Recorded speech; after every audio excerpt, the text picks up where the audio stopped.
ഞങ്ങൾ കുറച്ച് ദിവസം മുമ്പ് ഇവിടെ മാർക്കറ്റിൽ പോയ സമയത്ത് ഇതുപോലൊരു വലിയ കത്തിരിക്ക വാങ്ങിച്ചേ. അതിൻ്റെ സൈഡാണെങ്കിൽ ചെറുതായിട്ടൊന്ന് അഴുകി പോയി കേട്ടോ. വാങ്ങിച്ചിട്ട് കുറച്ച് ദിവസം ആവുകയും ചെയ്തു. ഇനി ഇത് വച്ചില്ല എന്നുണ്ടെങ്കിൽ ഞാനിവിടെ ചെയ്യേണ്ടതായിരിക്കുന്നത് മുഴുവൻ കേൾക്കേണ്ടി വരുവേ.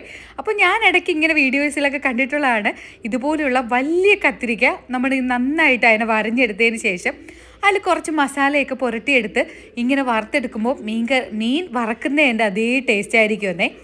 എങ്കിൽ പിന്നെ അതുപോലെ ഒന്ന് ചെയ്ത് നോക്കാമെന്ന് വിചാരിച്ചു. അപ്പോൾ അതിന് വേണ്ടിയിട്ട് ഞാൻ കുറച്ച് മുളക് പൊടിയും ഉപ്പും മഞ്ഞൾപ്പൊടി, കുറച്ച് മസാല, കുരുമുളക് പൊടി, ഇഞ്ചി വെളുത്തുള്ളി പേസ്റ്റ് അത്രയും ഇട്ട് ഒന്ന് കുറച്ച് വെള്ളം ഒഴിച്ചിട്ട് നന്നായിട്ട് അതിനെ ഒന്ന് മസാല ആക്കി എടുക്കുക.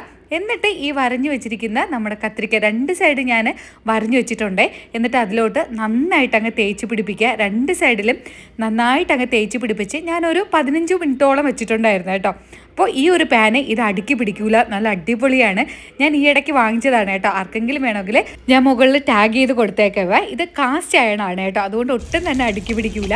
അപ്പോൾ ഞാൻ കുറച്ച് എണ്ണ ഒഴിച്ചിട്ട് ആദ്യം ഒരു സൈഡ് അങ്ങ് വേവിച്ചെടുക്കാമെന്ന് വിചാരിച്ചു.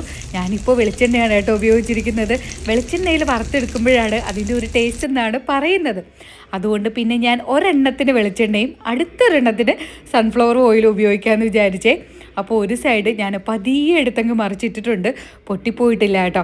അടുത്ത സൈഡും വേകുന്നതിന് വേണ്ടിയിട്ട് ഞാൻ കുറച്ച് എണ്ണയും കൂടെ ഒഴിച്ചിട്ടുണ്ട്. അപ്പോൾ ഇതിൽ ഒരുപാട് എണ്ണയുടെ ആവശ്യമില്ല കേട്ടോ. അപ്പോൾ രണ്ട് സൈഡും ഞാൻ തിരിച്ചും മറിച്ചും ഒക്കെ ഇട്ട് നന്നായിട്ട് അങ്ങ് കുക്ക് ചെയ്തെടുത്തിട്ടുണ്ട്. ഇവിടെ ചേട്ടനൊഴിക്കാൻ നമുക്ക് 3 പേർക്കും കത്തിരിക്ക എന്ന് പറഞ്ഞാൽ വലിയ താല്പര്യമൊന്നുമില്ല.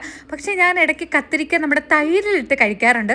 അത് നല്ല ടേസ്റ്റാണ് കേട്ടോ. അപ്പോൾ പിന്നെ ഇതും അങ്ങ് ട്രൈ ചെയ്ത് നോക്കാമെന്ന് വിചാരിച്ചാണ് എടുക്കുന്നത്. എനിക്കെന്തോ തൈര് കൂട്ടി ഇത് കഴിക്കാനൊരു ആഗ്രഹമായതുകൊണ്ട് ചേട്ടൻ വന്ന സമയത്ത് കുറച്ച് തൈര് വാങ്ങിച്ചുകൊണ്ട് വരാൻ പറഞ്ഞിരുന്നേ.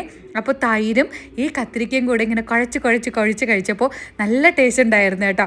പിന്നെ ഞാൻ ഇത് കാത്തൂട്ടിക്ക് നനൂട്ടിക്ക് വേണ്ടാത്തതുകൊണ്ട് ഇതിൻ്റെ കൂടെ ഉണക്ക നെത്തോലിയുടെ തോരൻ വെച്ചിട്ടുണ്ടായിരുന്നു. പിന്നെ ഇന്നലെ വെച്ച് കോവയ്ക്ക തോരനിൽ കുറച്ച് ബാക്കിയുണ്ടായിരുന്നു. അപ്പോൾ അതും കൂടെ എടുത്തേ കേട്ടോ. ഇതെല്ലാം കൂടെ കൂട്ടി ഒരു പിടി പിടിക്കണം. എൻ്റെ പൊന്നു, അടിപൊളി ടേസ്റ്റ് ആയിരുന്നേ.